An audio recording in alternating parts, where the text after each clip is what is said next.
గం గణపతే నమః శ్రీమాత్రే నమః శ్రీ వారాహిదేవ్యై నమో నమః. Welcome to our YouTube channel Chagantipati talks. మహిమాన్వితమైన వైశాఖ మాసంలో వినవలసిన వైశాఖ పురాణం 28వ అధ్యాయము. అక్షయ తృతీయ విశిష్టత.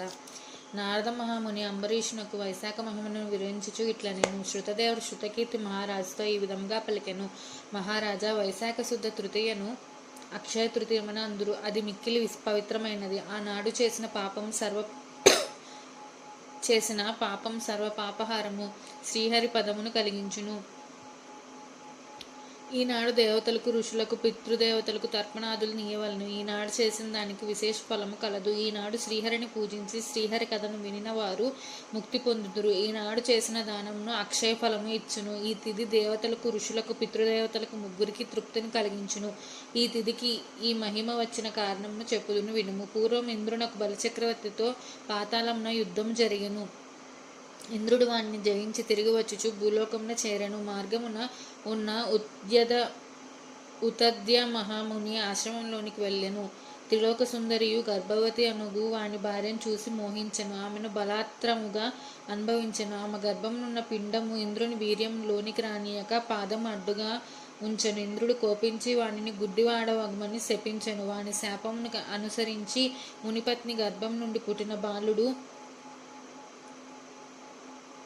దీర్ఘతపుడనవాడు పుట్టు గుడ్డి అయ్యి జన్మించెను. గర్భస్థ పిండముచే అవమానింపబడి శపించిన ఇంద్రుడు మునిపత్నిని బలవంతంగా అనుభవించి ముని చూచినచో శపించినని భయపడి త్వరగా పోవలనని పరిగెత్తను. వానిని చూచిన ముని శిష్యులు పరిహసించిరి.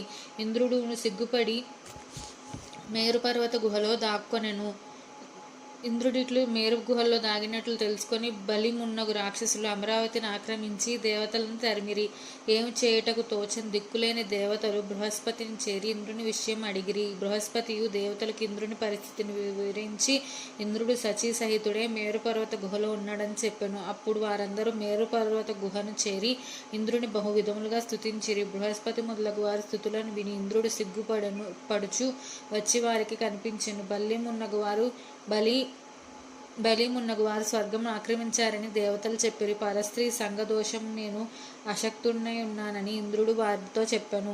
ఇంద్రుని మాటలు విని బృహస్పతి దేవతలు ఏం చేయవలని అని ఆలోచనలో పడిరి. అప్పుడు బృహస్పతి దేవతలతో ఇట్లా నేను ప్రస్తుతం శ్రీహరి మిక్కిలి ఇష్టమగు వైశాఖ మాసం గడుచుచున్నది. ఈ మాసమున అన్ని తిథులను పుణ్యప్రదములు, శక్తిమంతములు. అందును శుక్లపక్షం నందలి తృతీయ తిథి చాలా శక్తిమంతమైనది. ఆనాడు చేసిన స్నానదానాదులు ఉత్తమ ఫలములిచ్చును, సర్వపాపములు పోగొట్టును.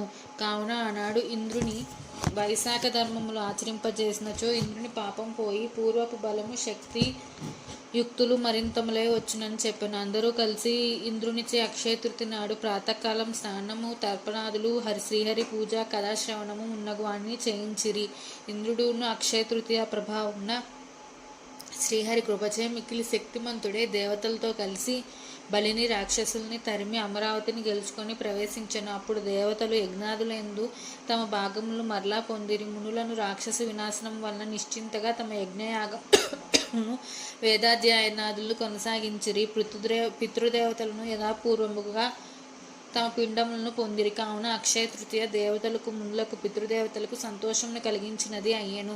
ఈ విధముగా అక్షయ తృతీయ సర్వ జీవులకు ముక్తిని ఇచ్చి సార్థక నామం కలిగి ఉన్నది అని శృతదేవుడు శృతకీర్తికి అక్షయ తృతీయ మహిమను వివరించెను అని నారదుడు అంబరీషునకు వైశాఖ మాస మహిమను వివరించుచు పలికెను.